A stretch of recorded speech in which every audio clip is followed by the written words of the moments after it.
మంచిర్యాల జిల్లా భీమిని మండలంలో ఎమ్మెల్యేలు దుర్గం చిన్నయ్య, కోనేరు కోనప్పకు వ్యతిరేకంగా బీజేపీ నేతలు ధర్నా నిర్వహించారు. చిన్నగుడిపేట నుండి అలాగే బెల్లంపల్లి వరకు బైక్ ర్యాలీ చేపట్టారు.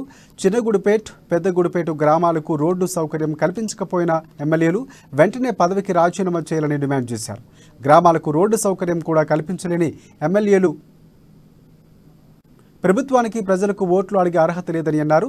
ఇద్దరు ఎమ్మెల్యేలకు ప్రజలు బాధలు పట్టడం లేదన్నారు. కేంద్ర ప్రభుత్వం నిధులిస్తూ ఎమ్మెల్యేలు, అధికారులు పట్టించుకోవడం లేదని, అందుకే ప్రజలు ఇబ్బంది పడుతున్నారని అన్నారు. ఇప్పటికైనా జిల్లా అధికారులు, ఎమ్మెల్యేలు స్పందించి రోడ్డు సౌకర్యం కల్పించాలని డిమాండ్ చేశారు. మండలంలోని చిన్నగుడిపేట గ్రామం నుంచి వడాల వరకు రోడ్డు సౌకర్యం కల్పించాలని చెప్పి ఈరోజు భారతీయ జనతా పార్టీ ఆధ్వర్యంలో బైక్ ర్యాలీ నిర్వహించడం జరిగింది. చిన్నగుడిపేట నుంచి బెల్లంపల్లి ఆర్డీఓ కార్యాలయం వరకు ఈరోజు బైక్ ర్యాలీ జరిగింది. గత 75 సంవత్సరాలుగా ఆ గ్రామానికి రోడ్డు సౌకర్యం లేక ప్రజలు నానా అవస్థలు పడతా ఉన్నారు.